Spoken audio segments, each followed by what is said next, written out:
Good morning. Jody here with Thumos, doing cardio and reflecting, especially on kindness. That was our topic this week in our community. It is a fantastic topic. I got to tell you, kindness can change a man's life. I am living proof.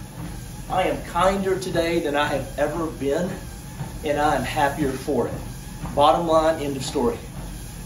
What qualifies me to talk about kindness? Maybe nothing. But I got to tell you, I have not always been kind. Growing up, I was decent. I held the door for people. I said thank you to the cashier, to the host, to the server, because I was taught right. I had parents that taught me right. That's a blessing. But I also sort of had a need for them to reciprocate that kindness. I expected a thank you if I held the door open. I didn't always get it. I was a little bit needy. That didn't get any better as I got older, accomplished some good stuff. I didn't necessarily default to being kinder. Fast forward to today, I realize that there's strength in kindness.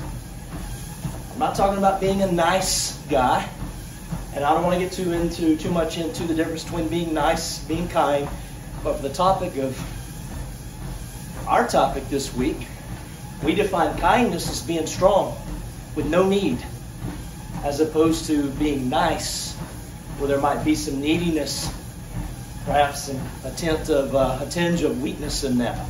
Nevertheless, we define kindness as taking action, doing the right thing, baked that in love, light, and strength. There's no neediness. There's no need for a thank you in that. So what we're finding, myself and all the other men, is the kinder we are, the happier we are. It's an amazing thing. That includes, of course, taking action for kindness. In fact, I've learned that if I wait until I feel good to be kind or feel kind to go do kind, aka take action, it's often not going to happen. But if I would just shut down the feelings for a second and go take action and be kind, I always end up feeling kind. Go figure. You want more love, you give love. It's called the law of attraction. So we talked about that. We also talked about the fact that there's an unlimited ROI to this thing called kindness. In other words, it costs nothing to be kind. Maybe a little energy, or maybe it can cost if you give someone money or whatnot. We've got plenty of examples of the men shared. Changing a tire of a lady that hit a curb is what Jason did. It's the last thing he wanted to do because he was nice and clean and had somewhere to be, but he couldn't say no. He changed the tire and he felt great. More importantly, he made her feel great.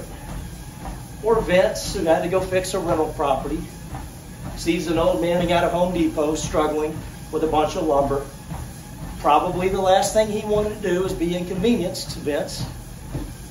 But he stopped, he parked, he got out, he helped this man unload the lumber. That man was extremely grateful for Vince's act of kindness. Offered to pay him $10. Vince said, "I'll settle for a handshake." That's kindness.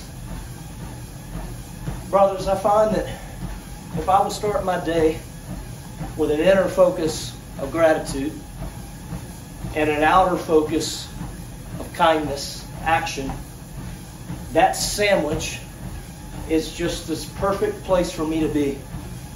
That's how I experience and feel love. Inner and outer focus and attention and action. What I find is I'm 51 and I kind of search where I am and what's going on. Why am I so much happier than I was and fulfilled? I'm finding that kindness, it's almost more of a default now.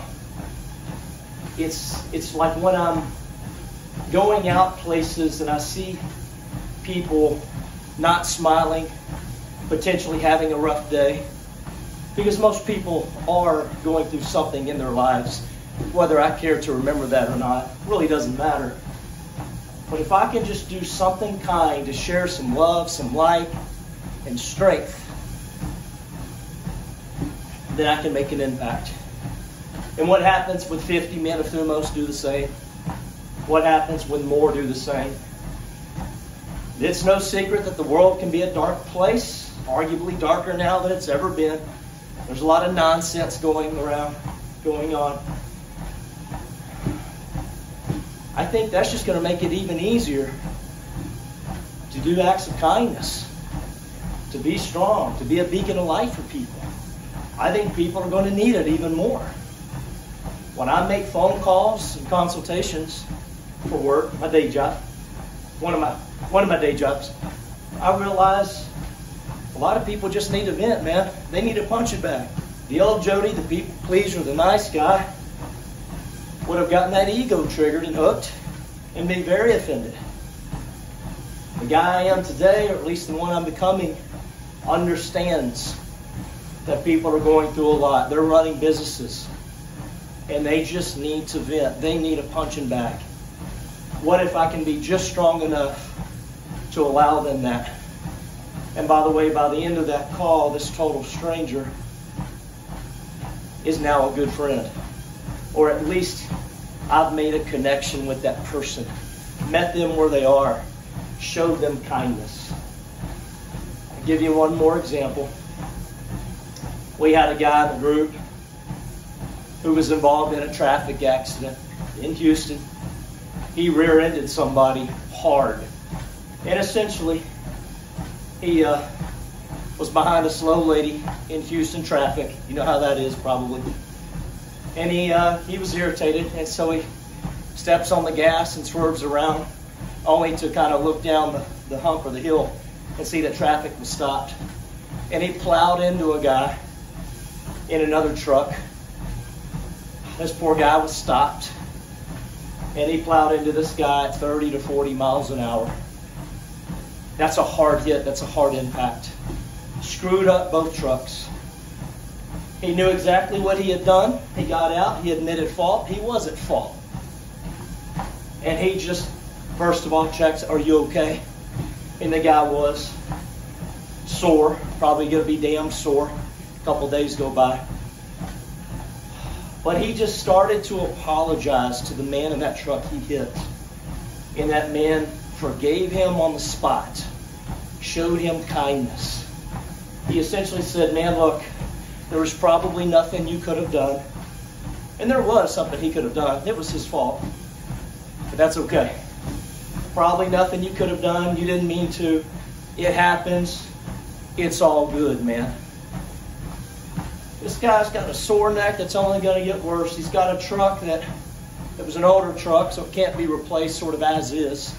Even though it's just a material thing, it still probably meant something to him. And he forgave and showed kindness on the spot. It blew our Thumos guy away. He felt like he did not deserve that sort of kindness. Almost brought us to tears. Brothers, there's no weakness in kindness. It is a pathway to happiness, especially when sandwiched, combined with gratitude. It's got an unlimited ROI. It can take almost no effort. It does not have to be major. Hold a door. Smile. Ask someone how their day is going. Give a hug. I've been known to do a lot of that. Not 6 feet distant, no. Get close, give a hug. Make people smile. Give them kindness. Help them out. Make their day better. Give them money. Unlimited ROI. Get you some kindness in your life. Those are my thoughts I wanted to share. Have a great day.